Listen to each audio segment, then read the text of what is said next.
Alright guys, today we're going to be doing the full speed speaker test for the iPhone SE 2020 versus the new Galaxy S21.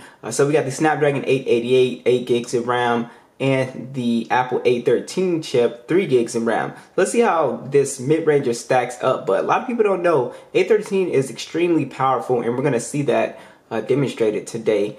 So let's go ahead and get started here with the boot up. 3, 2, 1.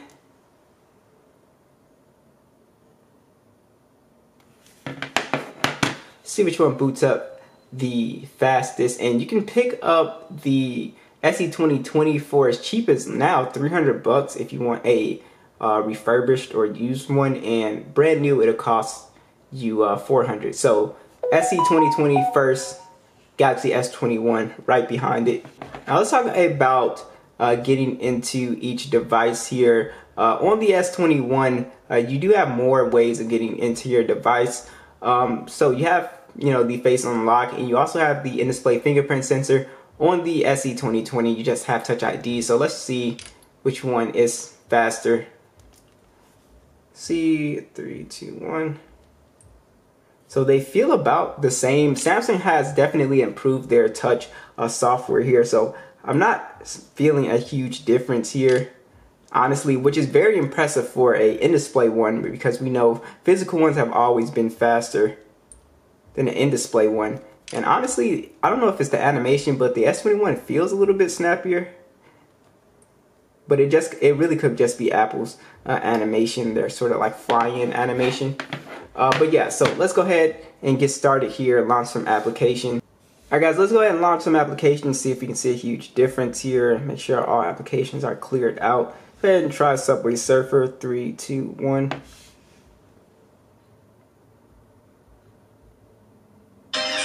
SE got it there. Actually beat the S21 there. Let's try Temple Run.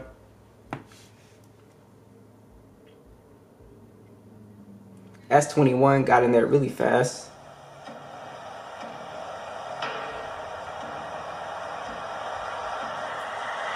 So as you can see, when Apple put this phone out, I was super shocked that they put the A13 chip, because they really didn't have to do that in a $400 phone. So a lot of people don't know this chip is just really blazing fast. You can see it's going toe-to-toe with one of the latest processors here. Try Instagram. Look like a tie pretty much. And you can tell the big difference with scrolling here. Hopefully Apple does put a high refresh rate in their next iPhones. It would be a huge disappointment if they did not do it this year, because the 120 Hz versus 60 Hz is starting to be noticeable, very noticeable. So hopefully maybe for the next SE, they'll put 90 Hz in the Pro models, 120 Hz, hopefully. But with Apple, you just don't know. YouTube. S21 there, SE right behind it. Let's try both camera applications.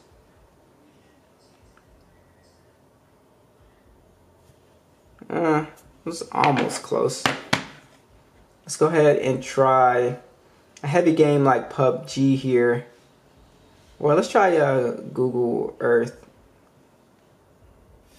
Let's see. S21 with the iPhone right behind it. That was super close. Let's actually look something up.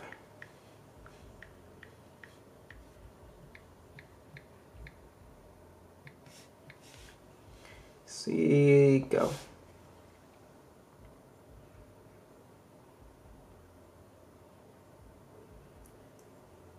I think the iPhone kind of got it there. So I'm really impressed with this SE. I was always impressed with it when I first got it, but the S21 is still blazing fast here. Let's try a heavy game like PUBG. 3, 2, 1.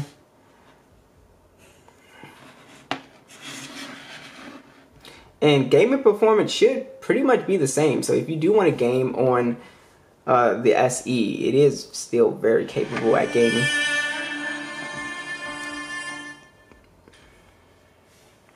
Looks like that was pretty much a tie. We just went to this cut screen for some reason. Let's actually get into a game on both of these guys.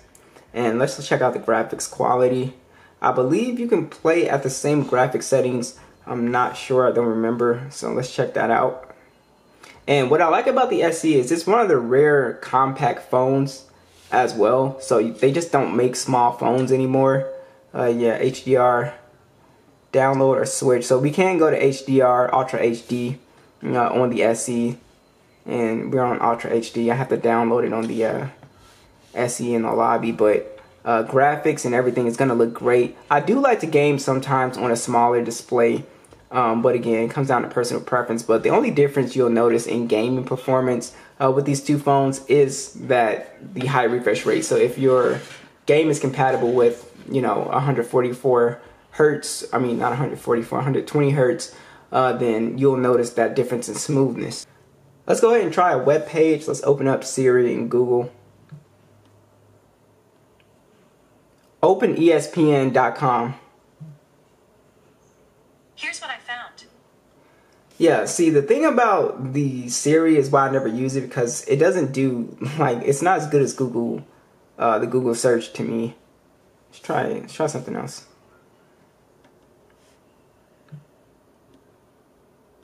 Open Google Chrome. Okay, got that. Let's try.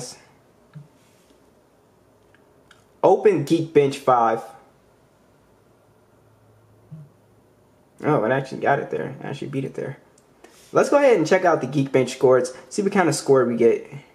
Alright, so here are the Geekbench scores. So we can see the SE actually beats the S21 in the single core, but it loses in the multi-core score. But as we saw, those test results, or the real world speed test, was really close, and they were kind of bouncing back and forth.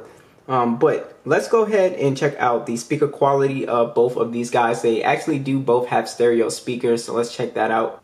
Alright, so let's go ahead and check out the speaker quality both at max volume, starting with the SE.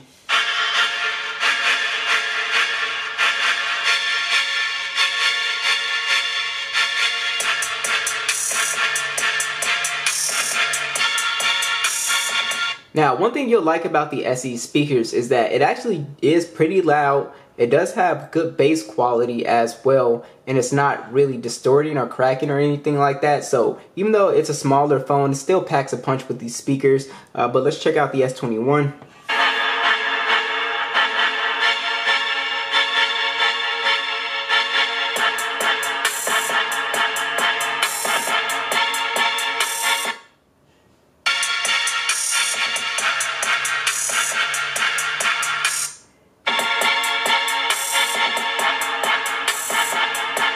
The S21 is slightly louder, surprisingly, but not by much. It does have a fuller sound to it. It does make the SE sound a little bit flat compared to it, but they both sound really good. But